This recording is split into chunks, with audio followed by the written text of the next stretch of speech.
Hi வணக்கம். 2012 மற்றும் 2014 ஆகிய ஆண்டுகள்ல கௌதம் கம்பீர் தலைமையிலான கேகேஆர் அணி சாம்பியன் பட்டத்தை வின் பண்ணி சாதனையை படைச்சிருந்தாங்க.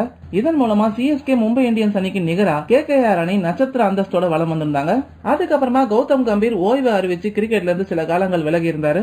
ஆமாம்பா, கேகேஆர் சென்னையை ஃபைனல்ஸ்ல ஓட விட்டாங்களே, மறக்கமா நெஞ்சம். இதுக்கப்புறமா லக்னோ அணியோட ஆலோசகரா இருந்த கௌதம் கம்பீர் இப்ப மீண்டும் கேகேஆர் அணியோட ஆலோசகரா களமிறங்க போறாரு. இதனால அரசியல் இருந்து மொத்தமா விலகி பலருக்கும் ஆச்சரியத்தை ஏற்படுத்தின கௌதம் கம்பீர் கேகேஆர் அணி மீதான எதிர்பார்ப்பை அதிகப்படுத்திருக்காரு. இந்த தடவை ரொம்ப வெறி கொண்டு இறங்கிருக்காரோ. இந்த நிலையில கௌதம் கம்பீர் இது குறித்து என்ன சொல்லிருக்காருன்னா, முதல் நாள்ல இருந்து நான் சொன்ன மாதிரி ஐபிஎல் தொடர் ஒரு சாதாரணமான விளையாட்டு கிடையாது. பாலிவுட் சினிமா மாதிரி பார்ட்டி செய்யற இடமும் கிடையாது. ஐபிஎல் தொடர்ன்றது களத்துல என்ன செய்யணும்ன்றத பொறுத்துதான் இருக்கு. அதனால தான் வேர்ல்டுலயே நம்பர் 1 லீக் தொடரா இருக்கிற ஐபிஎல் சர்வதேச போட்டிகளுக்கு கொஞ்சம் கூட குறையாத தரத்துல இருக்கு. இதனால ஐபிஎல் தொடர்ல வெற்றிகரமான அணியா திகழணும்னா வேற வழியே இல்ல, களத்துல நீங்க நிரூபிச்சே ஆகணும். ஏன்னா கிரிக்கெட்டையும் உண்மையா நேசிக்கும் ரசிகர்கள் இங்க இருக்காங்க. அவங்க அனைவருக்கும் நம்ம உண்மையா இருக்கணும். அவங்களுக்கு நம்ம வெற்றியின் மூலமா தான் மகிழ்ச்சியை கொடுக்க முடியும். கேகேஆர் அணிக்கு எப்பயுமே உண்மையான ரசிகர்கள் இருக்காங்க.